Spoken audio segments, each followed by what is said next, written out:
I began journaling about 4 to 5 years ago, and I recently looked back through those journals to see what sort of wisdom I could possibly take in and just analyze patterns in my life, certain behaviors, and sort of look at where those patterns led me and see if I could extract any wisdom out of it. I think I've been able to compile a pretty decent list. I have a list of 10 lessons through 30 years that hopefully is some value to you.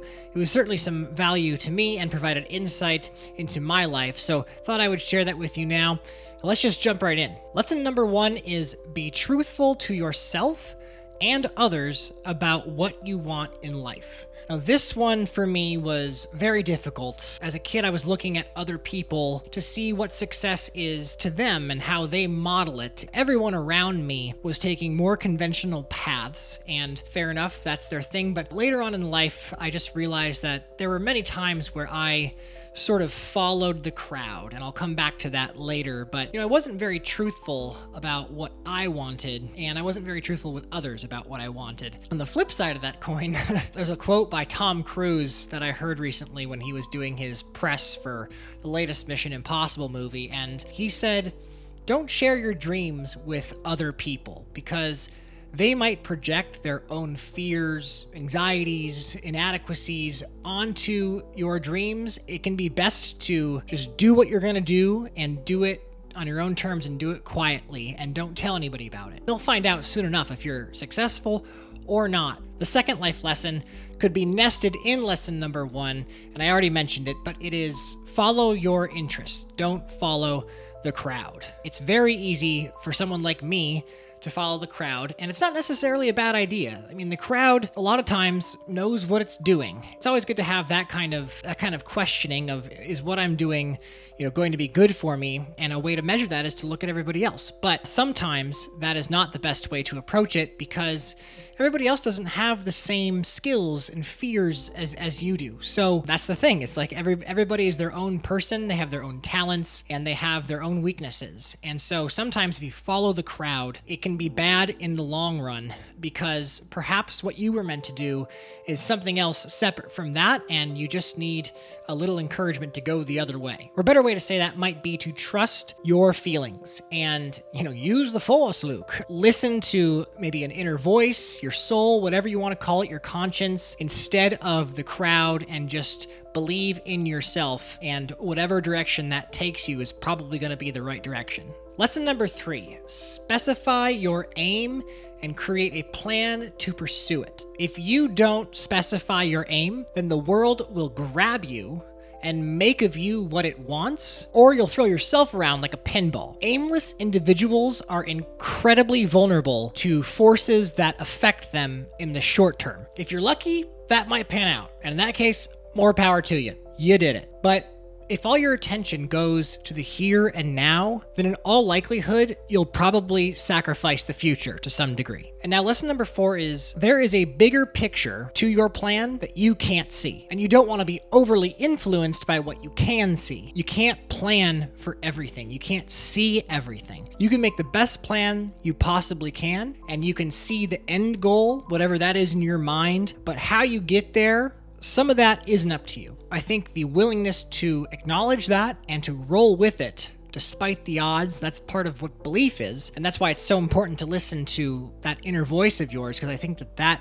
guides you better than anything. The first stages of any endeavor, they're not exactly pretty. If all you see in front of you is, hardship and grind, and you have to discipline yourself, that first stage, takes months or sometimes years, that's difficult. You're going to need a lot of patience to get through that, and a lot of help outside of yourself. So that's what this lesson is about, is don't just make decisions based on what's in front of you. Lesson number 5, now that we're sort of on our journey, humble yourself in the beginning of your journey. Starting well can often mean starting small, and that's okay. Something I've had a problem with over the years is just not being satisfied with income, status, image, things like that. Part of the lack of all of that comes from starting at square one in something. And so you have to humble yourself. You start at the bottom. You don't start in the middle or at the top Unless you're a trust fund baby, you need to know that you got to start at square one. It does start with humbling yourself and not putting yourself above anything. Lesson number 6,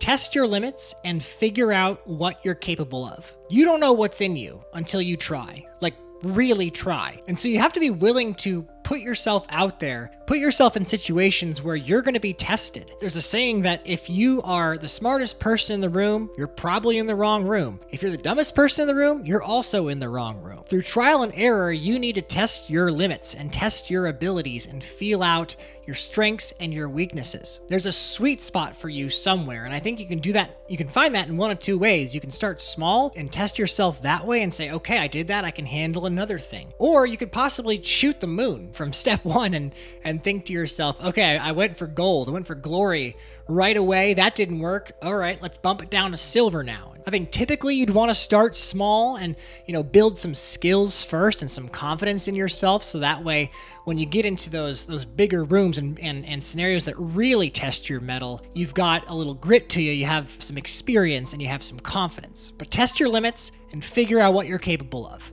Lesson number 7 is more of a personal thing for me than any of the others, but I can link it to a more broad lesson. The specific lesson for me is that a paycheck doesn't necessarily motivate me to do things I'm not interested in. I have learned that there are certain things that even if I was paid a 6-figure salary for, millions of dollars for, I would find it very difficult to get down to work. But the broader point with lesson number 7 would be to find what motivates you. There's a lot of productivity advice online about, setting a calendar and putting things down. If it's on the calendar, it'll get done. If it's not on the calendar, it won't get done. And I mean, there's so much of it out there, and everybody thinks they have the secret sauce. And really, in my experience, the secret sauce is that everybody can be motivated in some way. And if you want to do anything, you need to find what it is that motivates you. So you got to know yourself. Pay attention to what gets you moving. And that takes me into lesson number 8, which is what gets me moving is fun and creative things. I am a very enthusiastic person, very extroverted. What motivates me to do anything is hanging out with people and being around crowds and being able to entertain, just making connections, making friends, and just having fun. Lesson number 9, choose your regrets